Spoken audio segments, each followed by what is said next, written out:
I am Ishita Khurana, a third professional MBBS student at Vardhaman Mahavir Medical College and Safdarjung Hospital, New Delhi। तो आज मैं आपके साथ share करने वाली हूँ कि नीट का क्या प्लान रहना चाहिए अगले 3 से 4 महीने का। मैं डिटेल में आपको पूरा प्लान बताऊंगी, तीनों सब्जेक्ट्स का बताऊंगी, आपको कौन से महीने में क्या करना है, सब कुछ इस वीडियो में पता चलेगा। इस वीडियो को ध्यान से देखना, पूरा देखना, आपके जितने भी डाउट्स हैं वो क्लियर हो जाएंगे। एंड आई होप आपको ये वीडियो एक नई एनर्जी दे और एक प्रॉपर एक डायरेक्शन दे इस साल में अच्छे से मेहनत करने की। तो सबसे पहले हम स्टार्ट करते हैं बायोलॉजी से।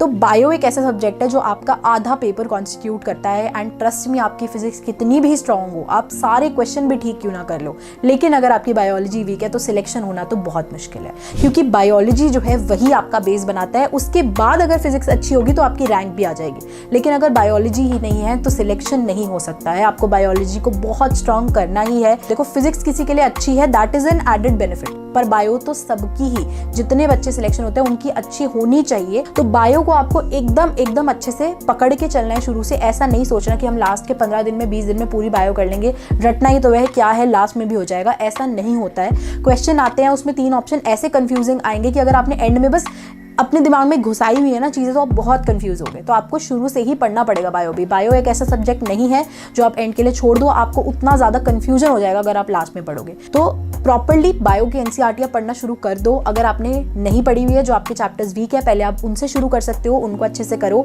उसके बाद आप लोग अपना ये फिक्स कर लो कि रोज मैं कोई चैप्टर पढ़ूँ या ना पढ़ूँ, कोई सब्जेक्ट पढ़ूँ या ना पढ़ूँ, रोज मुझे एनसीईआरटी का एक चैप्टर तो पढ़ना ही पढ़ना है। और मेन फोकस आपको अपना एनसीईआरटी पे ही रखना चाहिए इस टाइम पे, स्पेशली जब आपके पास इतना ज़्यादा टाइम नहीं है कि आप इधर उधर की सोर्सेज फॉलो करो।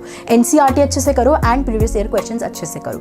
Moving on to chemistry. Chemistry में मेन फोकस अगेन आपका होना चाहिए ऑर्गेनिक और इनऑर्गेनिक में, क्योंकि ये 2 ऐसे जोन्स हैं ऑफ केमिस्ट्री जहां से क्वेश्चंस बहुत इजी आएंगे, डायरेक्ट आएंगे और फटाफट अगर आपको आंसर आता है आप एकदम टिक करके आगे निकल जाओगे।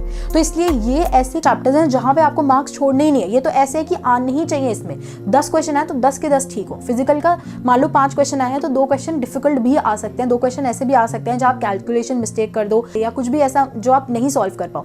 लेकिन ऑर्गेनिक इनऑर्गेनिक के मोस्टली क्वेश्चन ऐसे आते हैं जो एकदम लाइन्स होती हैं, जो एकदम 1 वर्ड्स होते हैं, जो एकदम याद करने वाली चीज़ें। तो वो दोनों का आपको मेन फोकस करना है, वो बहुत ज़्यादा स्कोरिंग है। उसके साथ जितने छोटे छोटे चैप्टर्स हैं, केमिस्ट्री इन एवरीडे लाइफ हो गया, पॉलीमर्स हो गया, ये इग्नोर नहीं करने हैं। ये आपको फ्री के मार्क्स दिलाएंगे जो आपके एकदम सही हो जाएंगे अगर आपने पढ़ा हुआ है। तो उनको नहीं छोड़ना है, उनको पहले करके खत्म कर दो। जब ये हो जाए तो फिजिकल केमिस्ट्री के लिए आपको अपनी एक फॉर्मूला बुक बनानी है, जो मैं पहले भी बार बता चुकी हूँ। आई वुड स्ट्रांगली रिकमेंड कि आप खुद की बुक बनाओ। आप मेरी फॉर्मूला बुक से रेफरेंस ले सकते हो, लेकिन आपको अपने हाथों से बनाओगे तो वो ज़्यादा बेनिफिट आपको रहेगा। अगर आपके पास टाइम नहीं है तो आप प्रीवियस ईयर क्वेश्चंस ही करो, ज़्यादा क्वेश्चंस की तरफ मत भागो, प्रीवियस ईयर क्वेश्चंस अच्छे से कर लो। अगर टाइम है और आपने पहले से क्वेश्चन सॉल्व किए हुए हैं किसी भी बुक से, तो उन क्वेश्चंस को अच्छे से रिवाइज करो। मतलब रिवाइज का मतलब है कि एक बार उन क्वेश्चंस को देखो कि कैसे सॉल्व होते हैं, पढ़ने की कोशिश करो, पढ़ो और फिर ये सोचो कि अच्छा इसमें ये सॉल्व करना था, हो गया। दिमाग में ही सोचो, या छोटी मोटी कैलकुलेशन है करके देख। जो क्वेश्चन आप लग रहे हैं कि ये क्वेश्चन तो मेरा डाउट रहता है या ये मैं हमेशा गलत करता हूँ, हर इंसान को वो चीज़ पता होती है। जब आपको ये समझ आ जाए, उन क्वेश्चंस को आप अच्छे से प्रैक्टिस करो। और जो आते हैं ना क्वेश्चन जो आप हमेशा सॉल्व कर पाते हो, वो आप पेपर में भी कर पाओगे। तो फॉर्मूला रिवाइज करो और सारे क्वेश्चन रिवाइज करो, प्लस प्रीवियस ईयर क्वेश्चन करो। And same goes for physics. Physics के लिए भी आपको यही करना है। फॉर्मूला बुक होनी ही चाहिए, उसको मल्टीपल टाइम्स रिवाइज करना है, क्योंकि फॉर्मूला बेस्ड ही क्वेश्चन आता है। फॉर्मूला पता है तो फटाफट सॉल्व हो जाएगा, ज़्यादा दिमाग लगाना ही नहीं है। प्लस जो आपने बुक में से सॉल्व पहले किए हुए हैं क्वेश्चंस, वो ही क्वेश्चन आपको बार 2-3 बार रिवाइज करने हैं, प्लस प्रीवियस ईयर क्वेश्चंस करने हैं। प्लीज बहुत ज्यादा क्वेश्चंस मत करना, नए क्वेश्चंस, बट वो टेस्ट की फॉर्म में करने हैं हमें।